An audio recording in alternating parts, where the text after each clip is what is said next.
As- Assalamualaikum warahmatullahi wabarakatuh. Bismillahirrahmanirrahim. Alhamdulillahi rabbil alamin. Wabihi nasta'inu ala umurid dunya waddin. Wassalatu wassalamu ala ashrafil mursalin Sayyidina Muhammad wa ala alihi wa sahbihi ajma'in. Amma ba'du. Mitra Persada FM yang dirahmati Allah, kita bersama-sama mempelajari tafsir Al-Quran melalui kitab tafsir Al-Jalalain. Hari ini sudah sampai surat Al-Kahfi. Al-Kahfi ayat 21. Kita mulai dari ayat 21 surat Al-Kahfi di juz 15. A'udzu billahi minasyaitonir rajim. Bismillahirrahmanirrahim. Wa kadzalika a'tharna 'alaihim liya'lamu anna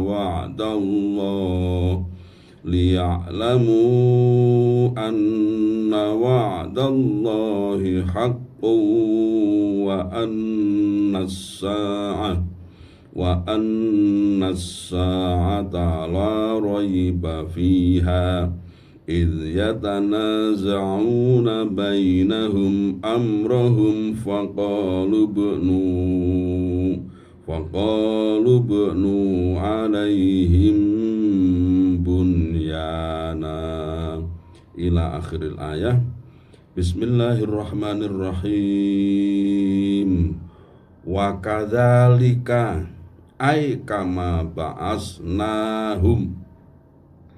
Artinya dan seperti atau sebagaimana kami membangunkan mereka kembali setelah tidur. Aktharna ay atla'na alaihim ing atase ala qaumihim wal mukminin liya'lamu supaya ngerti sapa kaume ashabul kahfi utawa wong beriman, wong-wong kang iman, anna wa'dallahi ing setuhune utawi janjine Gusti Allah bil ba'si kelawan tangi sangka kubur iku hakun hak, tegese bener. Jadi sebagaimana kami bangunkan mereka ashabul kahfi ini setelah mereka tertidur, maka seperti itulah kami nanti akan jadi sebagaimana kami membangkitkan mereka dari tidurnya, demikian juga kami perlihatkan kepada kaum ashabul kahfi, orang yang menyekutukan Allah itu, dan juga memberitahukan kepada orang-orang beriman apa liya'lamu anna wa'dallahi haqq, agar mereka mengerti bahwa Allah membangkitkan orang mati itu benar adanya. Bitariqin annal qadiru ala inamatihim al muddata tawilata wa ibqaihim ala halihim bila ghadzain qadirun ala ihya'il mauta. Jadi zat yang mampu menidurkan mereka dalam masa yang lama, kemudian membuat tubuh mereka tetap utuh, ya, langgeng, utuh, ya, tanpa makan, tanpa sarapan jasmani lah pokoknya, tanpa makan, itu qadirun ala ihya'il mauta. Masya Allah. Berarti Allah juga mampu menghidupkan orang-orang yang sudah mati. Jadi Allah ini membangun trust, ya, membangun kepercayaan dari umat, dari hambanya ini, bahwa nanti hari kiamat itu ada, itu dengan dalil-dalil yang masuk akal begitu. Nah kalau sudah begini kemudian orang tetap tidak percaya menyembah pada Allah, Masya Allah, berarti kalau nanti Allah menyiksa, maka Allah mempunyai hujjah. Tidak hanya manusia loh ya, binatang, tumbuhan juga begitu. Kalau tumbuhan itu air turun dari hujan, kemudian menghidupkan bumi yang tandus, kemudian tumbuhlah tumbuh-tumbuhan. Kalau binatang itu Kanjeng Nabi Ibrahim disuruh mencincang burung, kemudian suruh naruh bagian-bagiannya di puncak-puncak bukit, kemudian disuruh manggil, ternyata bisa ngumpul lagi menjadi burung lagi. Kalau dalilnya manusia, ya ini Ashabul Kahfi ini salah satunya. Karena apa? Karena Ashabul Kahfi itu ditidurkan selama 309 tahun. Kemudian tidur begitu itu badannya utuh, tidak makan, tidak minum, ya, tidak apalah pokoknya kebutuhan jasmani. Kemudian dibangunkan lagi. Ini menjadi dalilnya bahwa Allah itu kuasa untuk menghidupkan lagi orang-orang yang ada di alam kubur. Walaupun ya sudah jadi tanah. Walaupun sudah jadi tanah. Nah ini kurang apa lagi dalilnya? Kurang apa lagi Allah itu membangkitkan orang yang, karena tujuannya apa? Supaya memperoleh balasan amal. Jadi selama di dunia mereka melakukan apa, masa Allah itu disiapkan balasannya. Kalau baik ya balasannya baik, kalau buruk balasannya juga buruk. Wa annas sa'ata la raiba fiha wa annas sa'ata lan setuhune utawi dina kiamat iku la raiba ora ana mamang iku maujud fiha ing dalem saah. Maka kemudian dibangun bahwa hari kiamat itu tidak ada keraguan di dalamnya.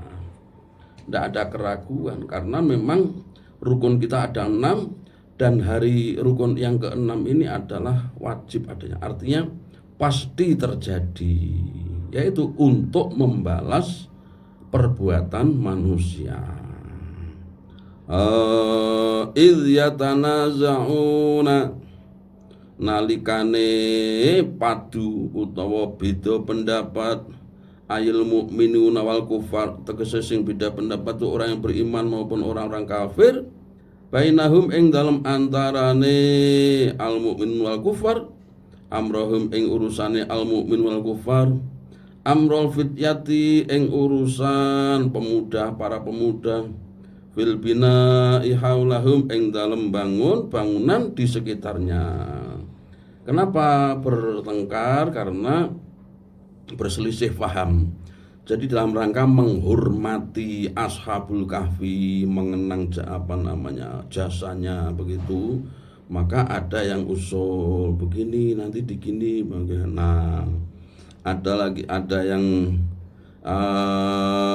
faqalu mongko ngucap sapa wong kafir ubnu bangunen sira kabeh alaihim ing atase ay ala haulihim ing atase sekitare Ashabul Kahfi bunyanan ing rupa bangunan yasurruhum kang nyenengake apa bangunan mauhum ing Ashabul Kahfi Rabbuhum utai pangerane sira kabeh iku a'lamu luweh ngudaneni bihim kelawan Ashabul Kahfi.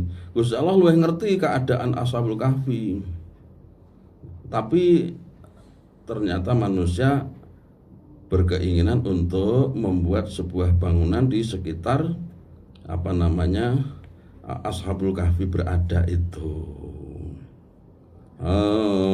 Kala ngucap sapa alladzina wong akeh ghalabu kang menang sapa alladzina ala amrihim ing atase urusane Ashabul Kahfi, urusane alladzin amrul fityati ing atase urusane para pemuda Ashabul Kahfi tadi. Saya qulu lanat takhidanna bakal ndadekake tenan sapa kita alaihim ing atase Ashabul Kahfi haulahum sekitare Ashabul Kahfi masjidan ing masjid. Kami akan membangun masjid di sekitar Ashabul Kahfi. Ini orang yang beriman ini. Jadi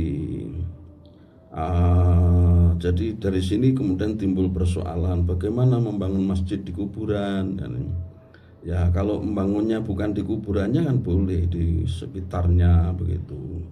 Nanti gimana najis atau kotor ya dijaga supaya tetap suci.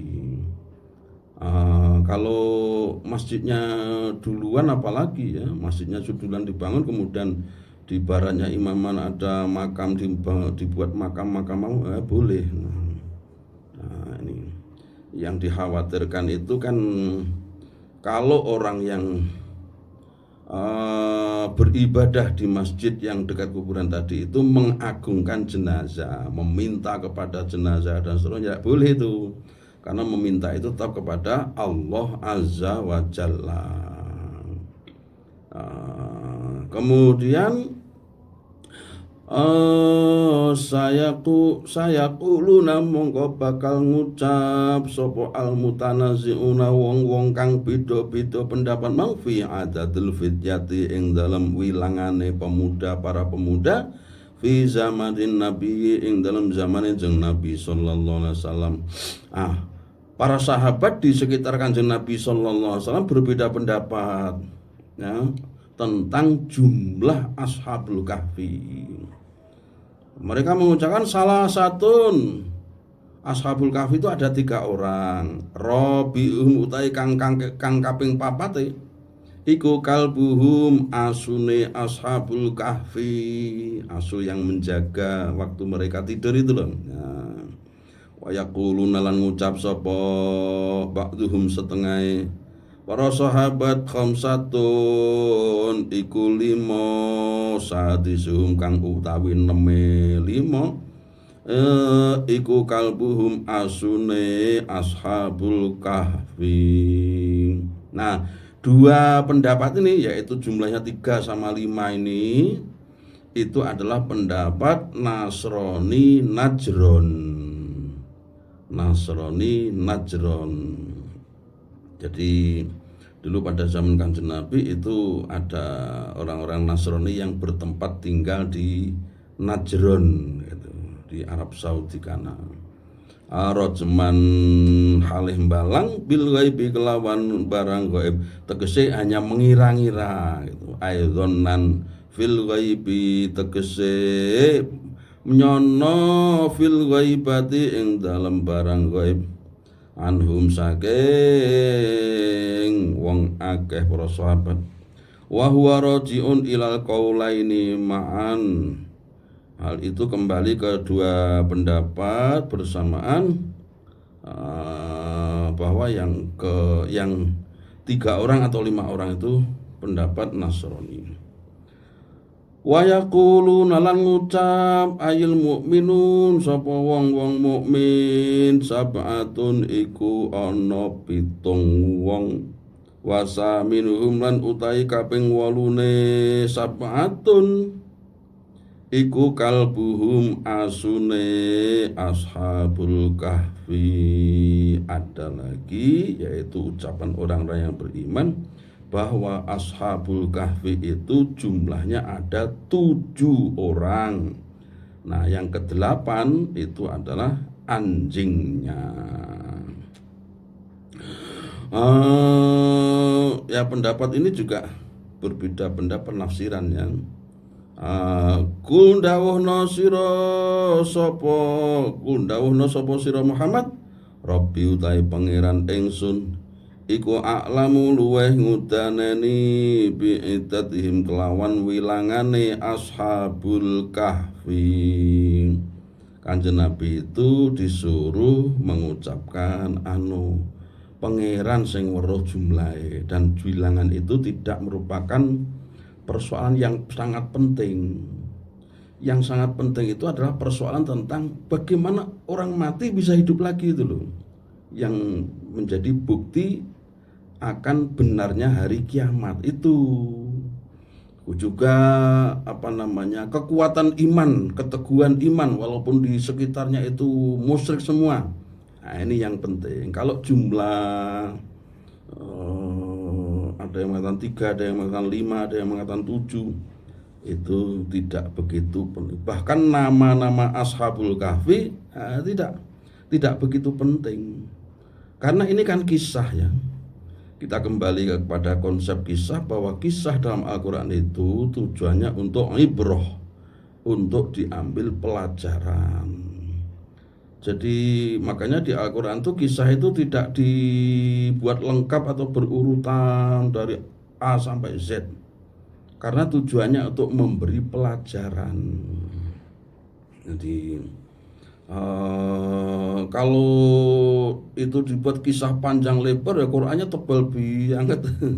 Menjadi kitab sejarah ya, bukan kitab hidayah. Al-Qurannya adalah kitab hidayah, kitab petunjuk, pedoman-pedoman umum yang nanti dijelaskan oleh hadis Nabi, kemudian dipreteli oleh para ulama yang ahli, sehingga ini maknanya begini ya gitu.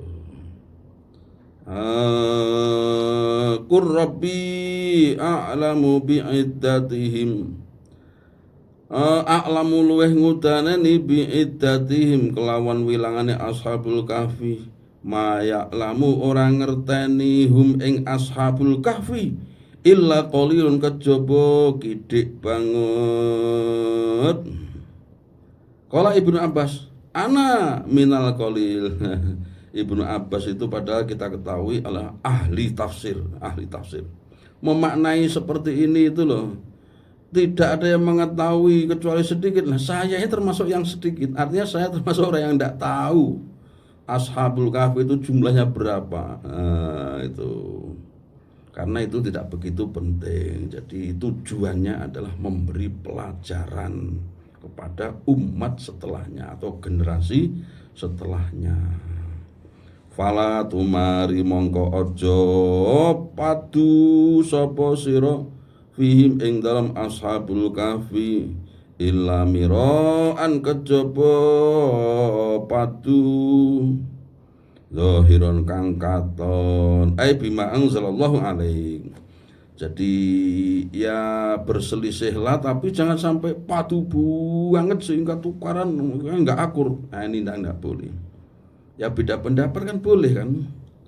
Di Al-Quran pun larangannya itu kan wala tafarraqu wa'tasimu bihablillahi jami'a wala tafarraqu.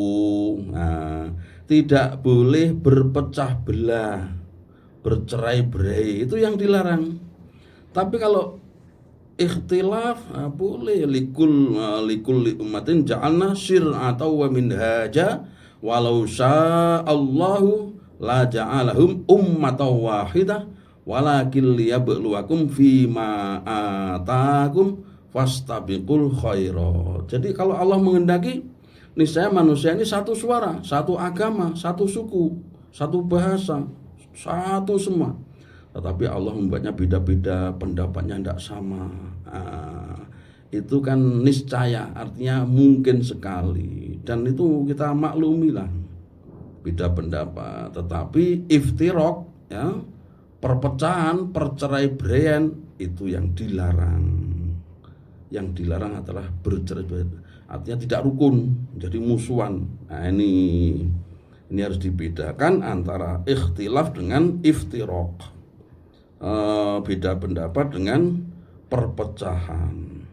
Wala tastaftilan ojo njaluk fatwa sira fihim ing dalam ashabul kahfi ayat lubul futya minhum saking ashabul kahfi minhum ay min ahli kitabil yahud.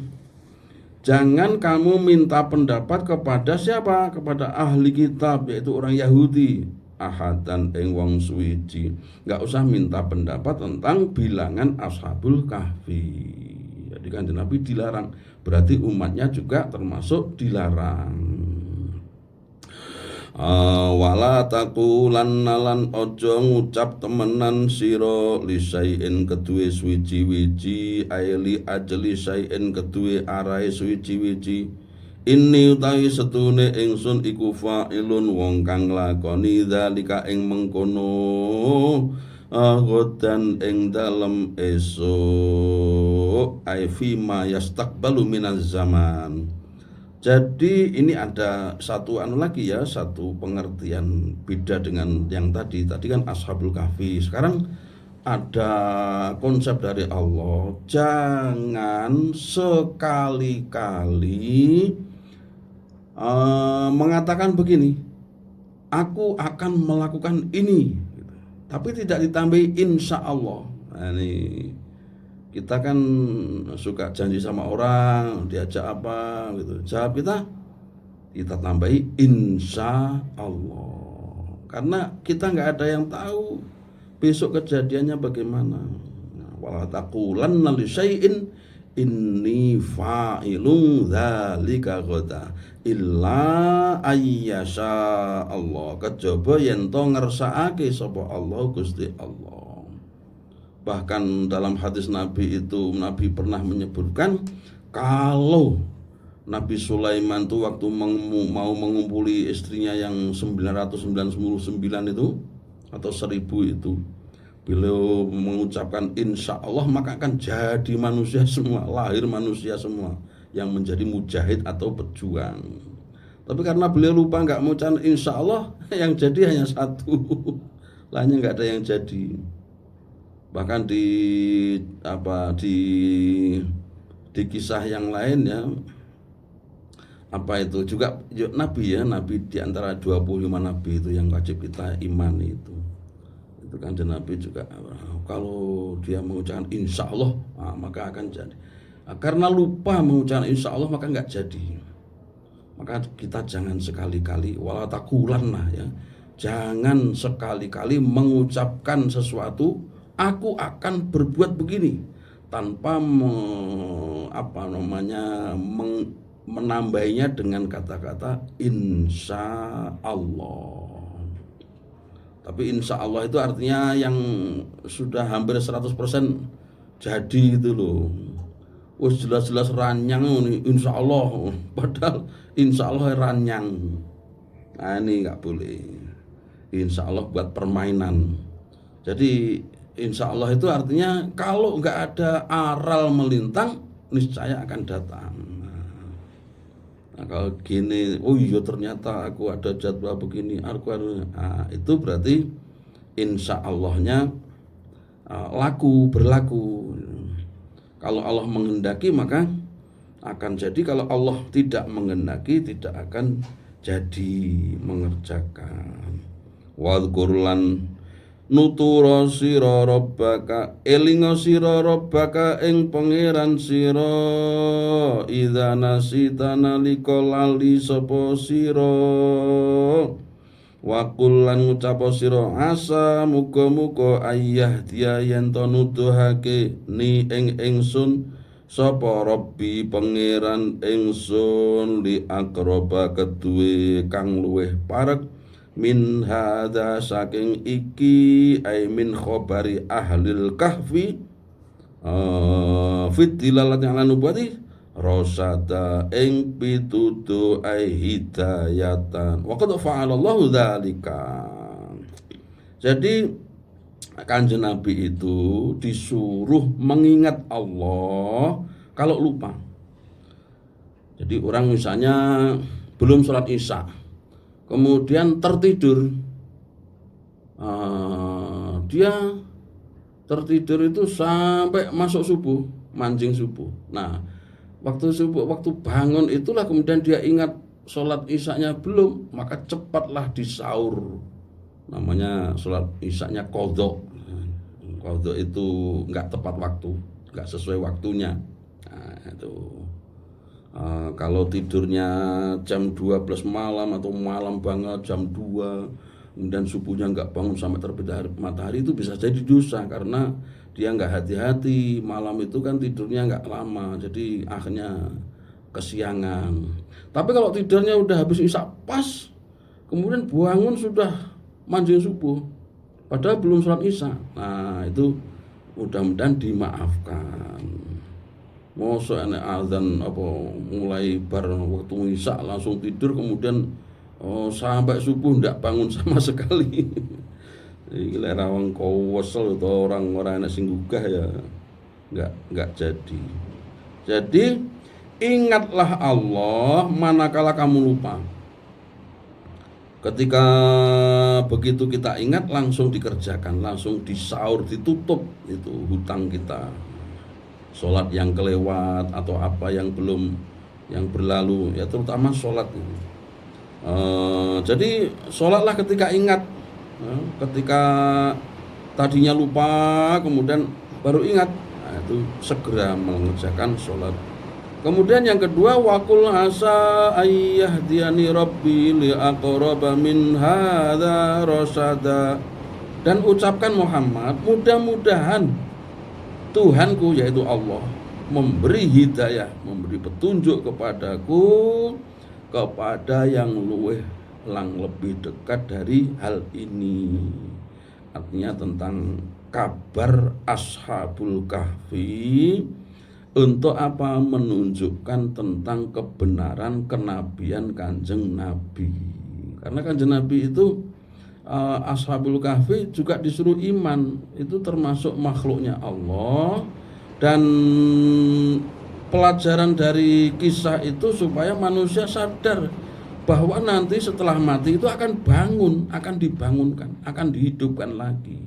Nah inilah kisah itu tujuannya seperti itu, bukan jelentreh nih sejarah dari A sampai Z. Kalau itu ya Quran namanya kitab kisah. Nah, jadi kisah itu diambil yang penting-penting itu supaya diambil pelajaran darinya.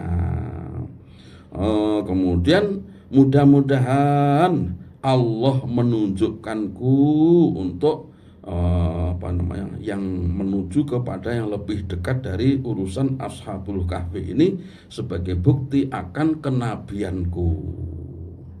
Walabisu. Baru Gusti Allah menjelaskan setelah menceritakan perbedaan pendapat tentang berapa jumlah mereka. Kemudian Allah menjelaskan wala bisulan netep sapa ashabul kahfi fi kahfim ing dalam guane ashabul kahfi salah samiatin ing dalam 300 sinina apane sinina taune wasdadu lan nambahi sapa kaum tis'an ing 9 tahun sehingga berapa 309 tahun. Ashabul Kahfi itu tertidur di dalam gua. Kan itu kan mereka itu oleh Allah itu dibulak-balikkan tubuhnya itu supaya apa? Supaya tidak terkena rayap, tidak terpengaruh oleh alam sehingga masih utuh terus bergerak gitu. Nah, orang yang melihatnya, wah itu kok bisa bergerak? Oh masih hidup berarti. Nggak jadi membunuh. Kan mereka mau membunuh kan orang-orang di sekitarnya. Ini mereka itu Ashabul Kahfi ini sembunyi di dalam gua. Nah, kemudian mau masuk nggak berani karena apa? Wakal buhum basitu dhira'aihi bil wasid. Anjingnya itu membentangkan cakarnya itu. Jadi anjingnya itu menjaga Ashabul Kahfi supaya nggak dilukai.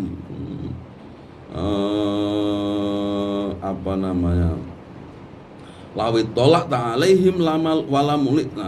Walawit tolak ta'alaihim lawallai taminhum walamulik taminhum ru'aba. Kalau kamu melihat mendekat begitu, niscaya kamu akan lari pergi takut pada anjingnya dan takut pada Ashabul Kahfi dan ya muncul rasa takutnya. Itu enggak ngomong, enggak makan, kok bisa bergerak? Berarti masih hidup. Itu selama 309 tahun. Qul dawuh sira Muhammad, Allah ta Gusti Allah iku a'lamu luweh ngudaneni bima kelawan barang labisu kang netep sapa Ashabul Kahfi. Hanya Allah yang tahu tentang berapa lamanya mereka di gua atau di kahfi itu. Dan di sini dijelaskan dengan gamblang salah samiatin sinina wazdadu tis'a. lahu ghaibus samawati, lahu iku kagungan Gusti Allah, ghaibus samawati utai barang ghaibe pira-pira langit wal ardi lan bumi. Abusir bi. Nanti di sini Allah Subhanahu wa taala menanamkan pada kita kepercayaan kepada hari akhir. Jadi hari akhir inilah yang kita imani supaya apa? Kita hati-hati di dalam bertindak dan berbicara. Wallahu a'lam. Subhanakallahumma bihamdika asyhadu an la ilaha illa anta astaghfiruka wa atubu ilaik. Wassalamualaikum warahmatullahi wabarakatuh.